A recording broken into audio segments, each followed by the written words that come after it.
राजस्थान के चुनावी नतीजों को लेकर कहा जा रहा है कि कांग्रेस इस बार प्रदेश में रिवाज बदल सकती है। दरअसल प्रदेश में हर 5 वर्ष में सरकार बदलने का रिवाज है। राजस्थान को करीब से देखने वाले सियासी सुरमाओं की नजर में इस बार राजस्थान के मुख्यमंत्री अशोक गहलोत के जनउपयोगी सरकारी योजनाओं के चलते प्रदेश में एंटी इनकम्बेंसी नहीं के बराबर थी, जिसके चलते ऐसा लग रहा है कि कांग्रेस प्रदेश में वापसी कर सकती है। अगर कांग्रेस की सरकार बनती है तो सबसे बड़ी भूमिका में अशोक गहलोत ही होंगे, और अगर सरकार नहीं बनती है तो इसके कारणों में कई गलतियां पार्टी स्तर की भी हो सकती है, क्योंकि अशोक गहलोत ने कई गलतियां ऐसी की जो वो चाहते तो उनसे बच सकते थे। नंबर 1, बागी उम्मीदवारों को कभी व्यक्तिगत रूप से मनाने की कोशिश नहीं की। राजस्थान की राजनीति को नजदीक से देखने वालों का मानना है कि अशोक गहलोत ने कांग्रेस के बागी प्रत्याशियों को कभी मनाने का प्रयास नहीं किया। वो चाहते तो अपने पद प्रतिष्ठा का इस्तेमाल कर उन्हें चुनाव लड़ने से मना कर सकते थे। दरअसल अशोक गहलोत डबल गेम खेल रहे थे,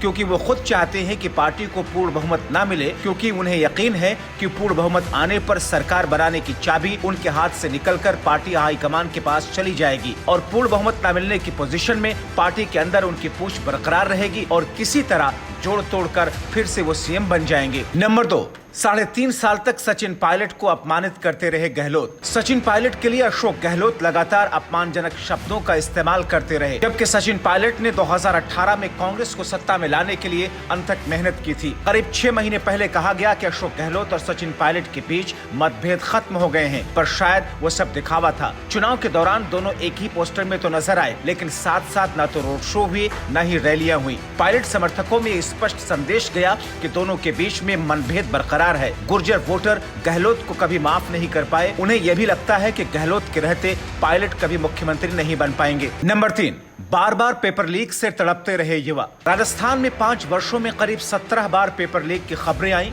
राजस्थान में पहली बार वोट डालने वाले 18 से 21 साल के युवा वोटरों की संख्या करीब 66 लाख है। ये वर्ग नौकरियों में भ्रष्टाचार और बार बार हुए पेपर लीक से दुखी है। सबसे दुखद बात ये थी कि दोषियों के खिलाफ एक्शन में सरकार ने जो लापरवाही दिखाई, उससे यही लगा कि सब प्रदेश सरकार की मर्जी से हो रहा है। प्रदेश की प्रमुख विपक्षी पार्टी बीजेपी ने इसे खूब भुनाया। नंबर 4, योजनाएं बहुत बनी पर उन्हें ठीक से लागू नहीं किया गया।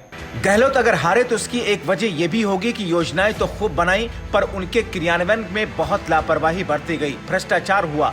आधे अधूरी और अनमने ढंग से शुरू की गई योजनाएं जनता की चिढ़ का कारण बन गई। 1.25 करोड़ महिलाओं को स्मार्टफोन देने की घोषणा हुई। 40 लाख को फोन देने का वादा रहा, पर कहा जा रहा है कि वास्तव में 20-25 लाख ही फोन बांटे गए। कुछ यही हाल बेरोजगारी भत्ता स्कीम और प्रदेश सरकार की फ्लैगशिप स्कीम, जिसमें 25 लाख रुपए गंभीर बीमारी के इलाज के लिए दे जाते हैं, उसका रहा। सरकार खुद इन योजनाओं के लाभान्वितों का रिकॉर्ड देने में सक्षम नहीं है। नंबर 5, 2 साल तक खाली रहे पद। अशोक गहलोत की लापरवाही कहें या कोई अन्य कारण, जिसके चलते बोर्ड निगमों सहित तमाम पद सालों साल खाली रहने का दोष भी बढ़ा गया। जो नियुक्तियां चुनाव से 1.5-2 साल पहले हो जानी चाहिए थी, वो ऐन चुनाव के मौके पर हो रही थी। चुनाव से 2-3 महीने पहले अलग अलग समुदायों को खुश करने के लिए करीब 16 बोर्ड बनाए गए। आनन फानन हुए इन कार्यों से उनका फायदा उस तरीके से नहीं उठाया जा सका जितना फायदा उठाया जा सकता था। कार्यकर्ता खफा हुए सो अलग से। Bureau report, TV7 Bharat.